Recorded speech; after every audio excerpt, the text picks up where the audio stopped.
मुगल बादशाह शाहजहां के पास एक तुर्क गुलाम था। वो बादशाह को पानी पिलाने पर तैनात था। सारा दिन प्याला और सुराही उठाकर तख्त के पास खड़ा रहता था। बादशाह उसकी तरफ देखता था तो वो फौरन प्याला भरकर पेश कर देता था। वो बरसों से ये ड्यूटी सर अंजाम दे रहा था और बड़ी हद तक बादशाह का रम्स शनास हो चुका था। लेकिन एक दिन उससे गलती हो गई। बादशाह को प्याला पेश किया। बादशाह घूंट भरने लगा तो शाही प्याले का एक किनारा जड़ा हुआ था और टूटे हुए प्याले में पानी पीना हिंदुस्तान के बादशाह की तौहीन थी। बादशाह ने प्याला नीचे दे मारा और गुलाम को 20 कोड़े लगाने की सजा सुना दी। बादशाह का हुक्म आखिरी हुक्म था। गुलाम को कोड़े भी लग गए और वो ड्यूटी से फारिग भी हो गया। वक्त बदला। औरंगजेब आलमगीर ने अपने वालिद को कैद में डाल दिया और वो तमाम गुलाम और मुलाजमीन बूढ़े बादशाह पर तैनात कर दिए जिन्हें कभी शाहजहां ने सजाएं दी थी। वो पानी पिलाने वाला गुलाम भी उन मुलाजिमों में शामिल था। बादशाह को कैद में प्यास महसूस हुई। पानी मांगा। गुलाम आया और प्याला बादशाह के हाथ में पकड़ा दिया।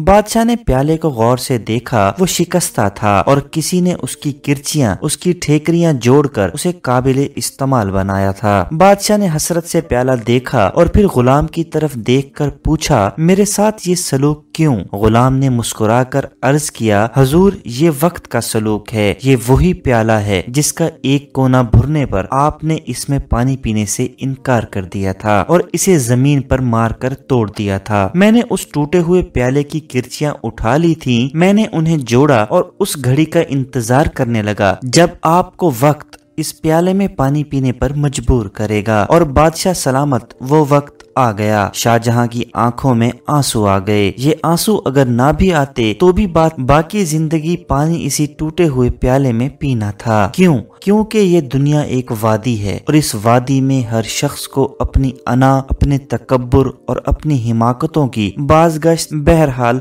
सुनना पड़ती है। नाजरीन, अगर आपको हमारी ये वीडियो पसंद आई है तो इसे लाइक कीजिए और अपने दोस्तों के साथ शेयर कीजिए और हमारे चैनल को सब्सक्राइब कीजिए।